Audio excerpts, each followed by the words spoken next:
Hello friends, finance Maestro की stock analysis series की एक और नई वीडियो में आपका स्वागत है।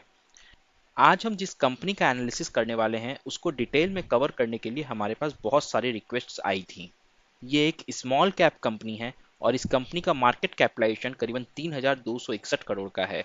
जब हमने इस कंपनी पे रिसर्च स्टार्ट किया तो हमें समझ में आया क्यों इतने सारे लोग इस कंपनी का डिटेल रिसर्च की रिक्वेस्ट कर रहे हैं।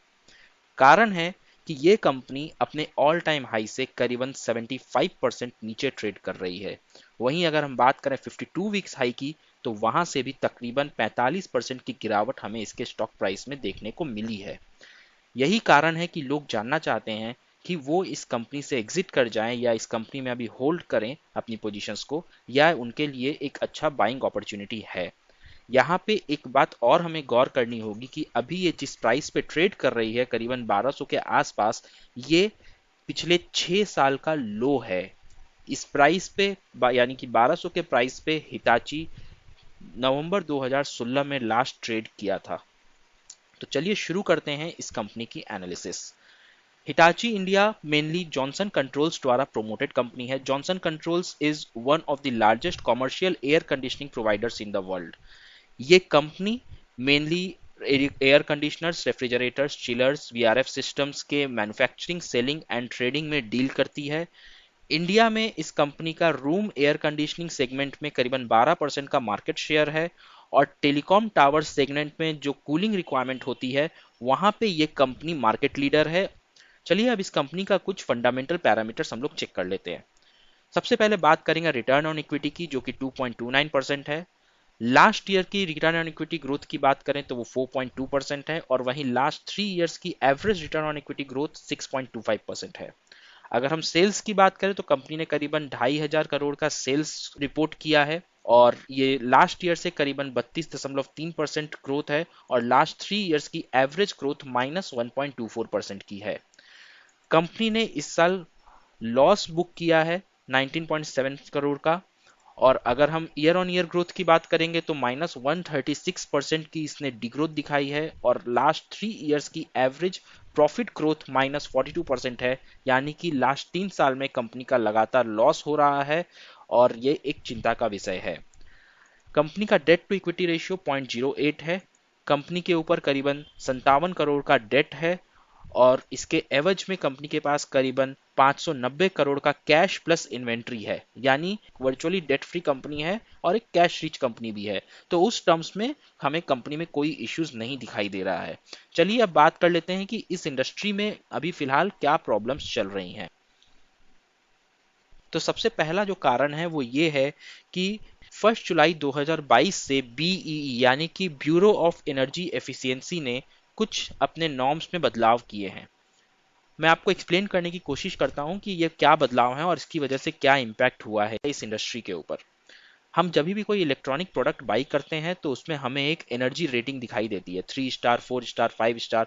और ऐसा कहा जाता है कि आप जितनी हाई रेटिंग वाली प्रोडक्ट बाई करोगे आपका बिजली का बिल उतना ही कम आएगा, यानी कि वो प्रोडक्ट उतना ही एनर्जी एफिशिएंट होगा।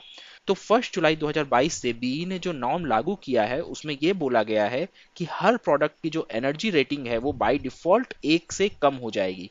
यानी कि 1 जुलाई 2022 के पहले एक प्रोडक्ट की रेटिंग अगर 5 स्टार थी तो वो अब 4 स्टार हो जाएगी। जिस प्रोडक्ट का रेटिंग 4 स्टार था वो अब 3 स्टार हो जाएगा। तो इससे क्या होगा, जो पुराने स्टॉक्स हैं वो कंपनी को जल्दी क्लियर करने पड़ेंगे, जिसकी वजह से उसको सेल में, डिस्काउंट में कंपनी को सेल ऑफ करना पड़ेगा और नए प्रोडक्ट के डिजाइनिंग में कंपनी को और चेंजेस और इंप्रूवमेंट करना पड़ेगा। बिकॉज बीई नॉर्म्स ये कहता है कि अगर किसी कंपनी को अपने प्रोडक्ट के लिए 5 स्टार रेटिंग चाहिए तो वहां पे उस कंपनी को जो कॉपर का सरफेस एरिया होता है और जो एयर फ्लो होता है उसके डिजाइन में चेंज करना होगा एसी के, सो दैट वो एसी एफिशिएंटली एनर्जी कंज्यूम करे और पर्यावरण को भी सुरक्षित रखे।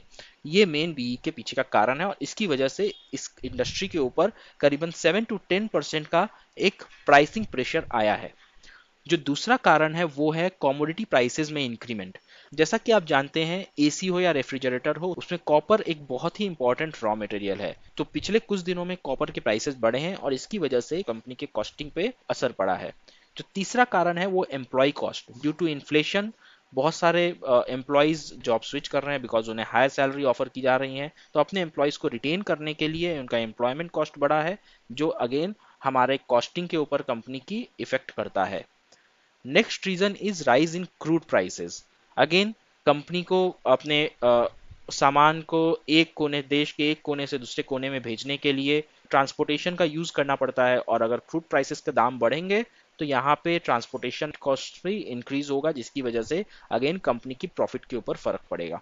और जो लास्ट रीजन है वो है करेंसी डेप्रिसिएशन। प्रोडक्ट मैन्युफैक्चर करने के लिए हमें बहुत सारी चीजें बाहर से इंपोर्ट करनी पड़ती है, और क्योंकि आप जानते हैं अभी रुपया कमजोर हो रहा है, डॉलर मजबूत हो रहा है, तो उस चक्कर में हमारे जो प्रोडक्ट्स रॉ मटेरियल्स पहले कम दाम में आते थे उसके लिए अब हमें ज़्यादा प्राइसेस पे करने पड़ रहे हैं, और वो एक और रीज़न है कंपनी का कॉस्ट इंक्रीज करने के लिए।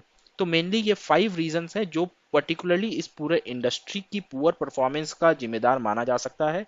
क्योंकि कंपनी का एक तो वैसे ही Q2 कंपनी के लिए खराब होता है, क्योंकि यहाँ पे बारिश की सीजन हो जाती है, हल्की हल्की ठंड पड़नी शुरू हो जाती है, तो एसी की और रेफ्रिजरेटर्स की जो सेल्स हैं वो कम हो जाती हैं, और उसके ऊपर ये कॉस्ट्स का प्रेशर, जिसकी वजह से कंपनी को डबल प्रेशर हैंडल करना पड़ा है।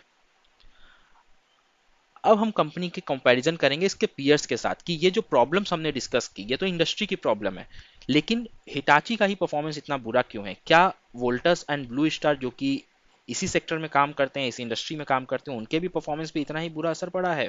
तो यहाँ पे हमने देखा कि नहीं, हिटाची का परफॉर्मेंस इन दोनों से ही काफ़ी खराब है। वोल्टस ने जरूर लास्ट ईयर से 70.2% की लॉस रिपोर्ट किया है, लेकिन हिटाची का जो लॉस है वो -136% का है, और ब्लू स्टार ने 61% का प्रॉफिट रिपोर्ट किया है।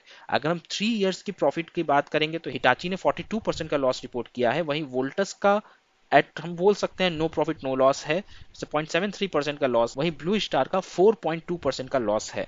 सेल्स अगर हम बात करें तो एज हिटाची एक स्मॉल कैप कंपनी है, कंपनी ने 2500 करोड़ का सेल्स किया था, वोल्टस ने 9000 करोड़, ब्लू स्टार ने 7300 करोड़ का सेल्स किया था। और सेल्स ग्रोथ अगेन हिटाची की सेल्स ग्रोथ 32% है, वोल्टस की 10% और ब्लू स्टार की 45%। तो सेल्स ग्रोथ में हमें उतना कुछ प्रॉब्लम नहीं दिख रहा है, लेकिन हाँ प्रॉफिट को मेंटेन करने में हमें हिटाची में अच्छा खासा इंपैक्ट देखने को मिल रहा है। तो इसका एक कारण ये हो सकता है कि कंपनी अभी कुछ एक्सपेंशन मोड में जा रही है, इस वजह से कंपनी के अंदर प्रॉफिट्स कम हो रहे हैं, क्योंकि कंपनी के अंदर सेल्स तो आ रही है, तो ये एक कारण हो सकता है। चलिए अब देख लेते हैं कंपनीज के अंदर प्रोमोटर्स और बाकी जो स्टेक होल्डर्स हैं उनकी होल्डिंग पैटर्न में क्या चेंजेस हमें देखने को मिल रहे हैं। तो सबसे पहले तो एक अच्छी बात यहाँ पे है कि प्रोमोटर्स की होल्डिंग अगर आप देखेंगे तो पिछले काफी टाइम से कंसिस्टेंट है, लेकिन उसमें अप्रोक्सीमेटली 24% जो था वो प्लेज्ड था। तो इस क्वार्टर में पूरे 75% शेयर्स जो हैं वो अनप्लेज्ड उनकी होल्डिंग बनी हुई है, बरकरार है। तो ये एक बहुत ही पॉजिटिव न्यूज है in terms of the promoter holding. अगर हम बात करें म्यूचुअल फंड्स की, तो म्यूचुअल फंड्स ने अपना स्टेक कंपनी में गिराया है, लेकिन पिछले 2 क्वार्टर में ये स्टेक अगर हम देखेंगे तो माइन्यूटली ऊपर की तरफ है, लेकिन कंसिस्टेंट है। अगर हम बात करेंगे रिटेल इन्वेस्टर्स की, तो हम देखेंगे रिटेल इन्वेस्टर्स का यहाँ पे स्टेक्स कंटिन्यूअसली बढ़ा है, क्योंकि अगर कोई अपने स्टेक्स को बेचेगा तो दूसरा कोई खरीदेगा। यहाँ पे हम देख सकते हैं म्यूचुअल फंड्स ने अपना स्टेक थोड़ा पहले से कम किया है, लेकिन कंसिस्टेंट है, बट वो जो शेयर्स वहां से वो सेल कर रहे हैं, रिटेल इन्वेस्टर्स को बाई कर रहे हैं। और फॉरेन इंस्टीट्यूशंस ने इस कंपनी में अपना स्टेक इंक्रीज किया है, माइन्यूटली इंक्रीज किया है, बट इंक्रीज किया है 1.01% से 1.04%। सो ओवरऑल अगर हम इस पर्टिकुलर होल्डिंग की बात करेंगे तो हमें यहाँ पे पॉजिटिव सेंटिमेंट्स दिखाई दे रहे हैं। अब चलिए हम बात कर लेते हैं इस कंपनी के कुछ टेक्निकल लेवल्स के। जैसा मैंने आपको बोला, कंपनी अपने 6 इयर्स के लो प्राइस पे ट्रेड कर रही है, अपने सारे सपोर्ट लेवल को कंपनी ब्रेक कर चुकी है, और अभी जहां पे कंपनी खड़ी हुई है वहां से इसका जो सपोर्ट लेवल है वो है 1180। अभी करेंटली कंपनी 1189 पे ट्रेड कर रही है, और अगर वो 1180 को ब्रेक करके और नीचे कंसिस्टेंटली ट्रेड करना शुरू करती है तो हम कंपनी में और नीचे के करीबन 1000 रुपए के लेवल आते हुए देख सकते हैं। ओवरऑल अगर मैं देखूं तो इस कंपनी के अंदर मुझे फंडामेंटली कुछ वैसे इश्यूज दिख नहीं रहे हैं। कंपनी की प्रॉफिट कम हुई है, लेकिन सेल्स के ऊपर बहुत ज़्यादा कुछ इम्पैक्ट नहीं है। हिटाची एक ग्लोबल ब्रांड का पार्ट है, और इंडिया एक बहुत बड़ा मार्केट है आने वाले टाइम पे कंज्यूमर ड्यूरेबल्स के टर्म्स में। आईबीईएफ की एक रिपोर्ट के मुताबिक हमें कंज्यूमर ड्यूरेबल्स में आने वाले 10 सालों में करीबन 17% की सीएजीआर से ग्रोथ देखने को मिल सकती है। तो मेरी एडवाइस ये रहेगी कि अगर आप हिटाची का स्टॉक होल्ड कर रहे हैं तो एटलीस्ट 2 से 3 क्वार्टर आप इसे और होल्ड करें, आप देखें कि इसका जो क्वार्टरली रिजल्ट्स हैं वो कैसा आ रहा है, कंपनी का कुछ इंप्रूवमेंट हो रहा है परफॉर्मेंस में या नहीं हो रहा है। अगर इंप्रूवमेंट नहीं दिखता है तो हम इसे एग्जिट करके निकल सकते हैं। लेकिन अगर आप ये सोच रहे हैं कि आपको इसमें कुछ क्वांटिटीज बाई करनी चाहिए, तो अगेन मैं आपको सजेस्ट करूंगा कि अभी आप कुछ मत करिए, अभी आप थोड़ा होल्ड करिए अपने पोजीशंस को एज इट इज। अगर ये स्टॉक हमें 1300 के ऊपर ट्रेड करता हुआ कहीं ना कहीं दिखता है तो आप कुछ क्वांटिटीज बाई करके अपना एवरेज कर सकते हैं प्राइस को। अगर लेकिन कोई इन्वेस्टर इस कंपनी में अभी इन्वेस्ट करना चाहता है तो अगेन मैं सजेस्ट करूंगा आप थोड़ा वेट करिए। अगर ये प्राइस जब 1300 से ऊपर ट्रेड करना शुरू करेगा ये स्टॉक, तब आप अपनी इन्वेस्टमेंट इस कंपनी में कुछ कर सकते हैं। ये था हमारा आज का detailed analysis Johnson controls Hitachi के ऊपर। आप हमें कमेंट करके बताइए कि ये एनालिसिस आपको कैसी लगी। अगर आपके कुछ सजेशंस हैं या कुछ सवाल हैं तो वो भी आप हमें कमेंट्स में पूछ सकते हैं। अगर आपको ये वीडियो पसंद आया तो प्लीज़ हमारे वीडियो को लाइक करिए, हमारे चैनल को सब्सक्राइब करिए और इसे अपने फेलो ट्रेडर्स एंड इन्वेस्टर्स के साथ शेयर करिए। चलिए मिलते हैं अगले वीडियो में, तब तक के लिए सुरक्षित रहिए और अपना बहुत ख्याल रखिए। जय हिंद, जय भारत।